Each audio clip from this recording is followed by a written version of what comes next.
Bergen, Norway, 2001. A toddler stumbles around a football pitch, barely tall enough to see over the ball. Nobody here believes they're watching the future. They're watching a kid tripping over his own shoelaces.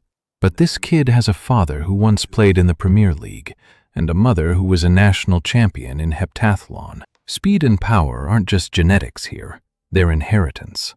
Fast forward 20 years.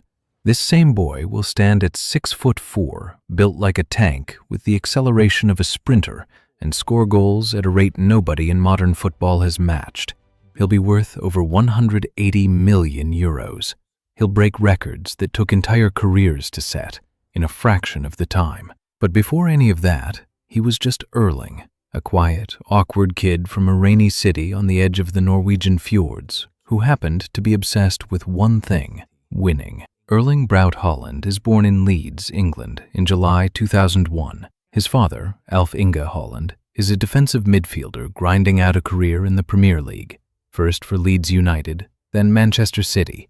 It's a modest career, solid but unspectacular, until one moment defines it forever. During a match in 2001, Alf Inge collides violently with a rival player, and months later, in a moment of retaliation that will follow him for the rest of his life, that same rival, Roy Keane, delivers a horrific challenge on his knee. The injury effectively ends Alf Inge's career. It's brutal, it's public, and it's permanent. The family moves back to Norway. Erling grows up in Bryne, a small town so unremarkable that most people outside Norway couldn't find it on a map. His father, no longer able to play, throws himself into coaching youth football instead. He doesn't push his son. He doesn't have to. Erling is already obsessed. As a kid, Erling isn't the smoothest talent on the pitch. He's gangly, a little clumsy, all knees and elbows, but he has something the other kids don't: relentlessness. He runs faster, trains harder, and refuses to stop until he's better than everyone around him. At 9 years old, he doesn't just want to score goals.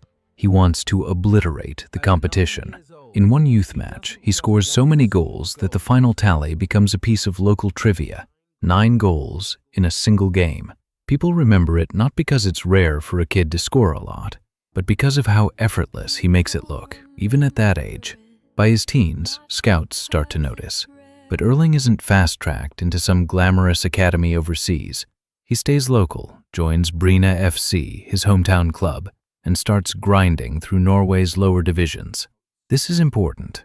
While other prodigies are being polished in elite academies in England or Spain, Haaland is playing bruising, physical football against grown men in Norway's second tier, learning to survive contact long before he ever has to worry about finesse. 2017, Haaland signs with Molde, a bigger Norwegian club, managed by a name that will matter enormously later: Ole Gunnar Solskjær. Under Solskjær's coaching, something clicks. Haaland isn't just fast anymore. He's learning where to be, when to run, how to read a defense before it even knows it's been read. Solskjær sees the same thing Haaland's father saw years earlier: an appetite that borders on obsession. Then comes the moment that puts his name on the map internationally. Norway U20 versus Honduras, the 2019 U20 World Cup. Haaland doesn't just score. He scores 9 goals in a single match, an international tournament record that still stands today. 9 goals, 1 teenager, 90 minutes.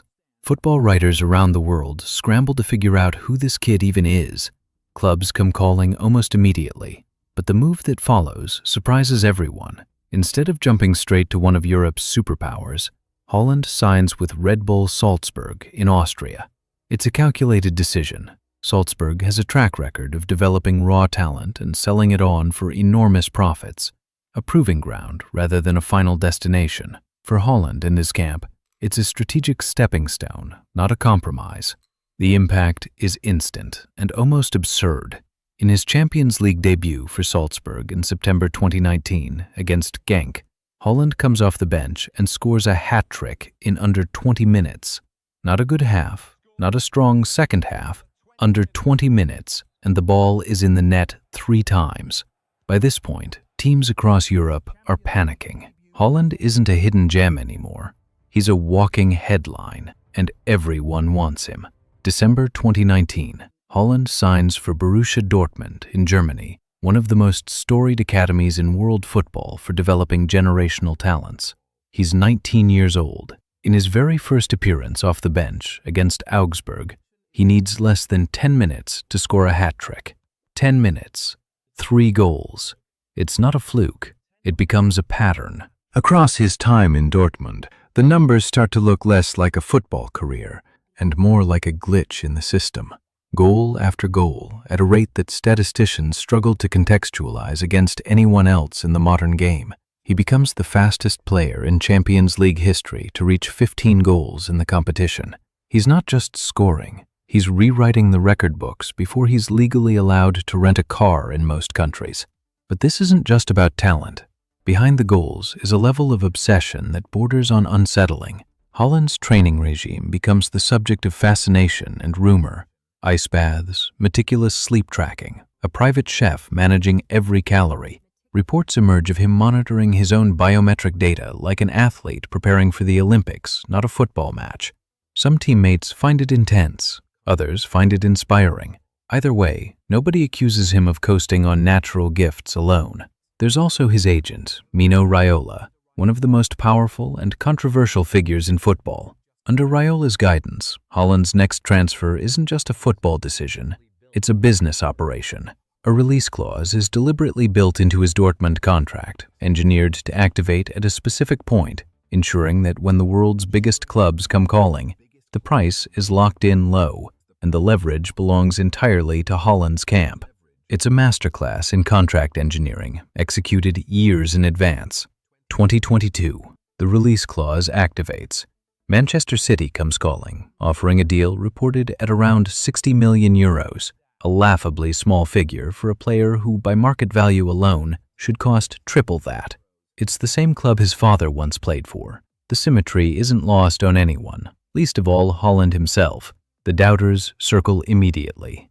The Premier League is different, they say. Physical, relentless, unforgiving. Bundesliga numbers don't always translate. Haaland will need time to adjust, they say. He needs 3 games. By the time his first Premier League season ends, Haaland has scored 36 goals in 35 matches, obliterating the Premier League's single-season goal record, a mark that had stood since the league's earliest, most goal-happy years. Manchester City wins the treble, Premier League, FA Cup, and Champions League, in the same season Haaland arrives. It's the first time in the club's history they've achieved it. Some call it coincidence. Nobody who watched the season believes that for a second. Off the pitch, Haaland remains almost defiantly ordinary. He doesn't chase headlines or manufacture controversy. He posts videos of himself building furniture. He talks about oatmeal and sleep schedules with the same seriousness other athletes reserve for championship trophies. In interviews, he's blunt, occasionally deadpan, sometimes visibly bored by the question being asked. There's no manufactured charisma here, no carefully managed public persona. What you see is what you get, a machine that happens to also enjoy putting together IKEA furniture. But underneath the calm exterior is the same relentlessness that made a 9-year-old in Bruna rack up 9 goals in a single youth match. Former coaches describe him as a player who treats every training session like a final, not because someone told him to, because he doesn't know how to operate any other way. There is, of course, a darker thread beneath the fairy tale. His father's brutal injury, the one that ended Alf Inge's career, isn't ancient history to Haaland. It's part of the reason he plays the way he does. Fast, powerful, and always positioned to avoid the kind of contact that can end a career in a single moment. Whether consciously or not, Haaland's game is built in part around never letting what happened to his father happen to him. And the numbers keep climbing. Fastest to 50 Premier League goals. Fastest to 100 goals for Manchester City in all competitions. Records that once took strikers entire decades to approach, Haaland dismantles in a matter of seasons. Fans across Europe now debate not whether he'll break the all-time Premier League goal-scoring record, but simply how many years it will take. What makes Haaland's story different from the classic underdog narrative is that there was no single miracle moment, no lucky break that changed everything. Every step, Salzburg, Dortmund, the engineered release clause, City, was calculated, deliberate. A career built with the same cold precision he shows in front of goal. Some call it destiny. It's really just a family, an agent, and a player who understood exactly how to turn generational talent into generational leverage. Today, still only in his mid-20s, Haaland is already being spoken about in the same breath as the greatest goal scorers the sport has ever produced. Not because of hype, because of numbers that simply don't lie. And somewhere in Brune, Norway, there's probably still a scoreboard from a youth match nobody thought to keep, showing a final tally of 9 goals from a kid who just wanted to win.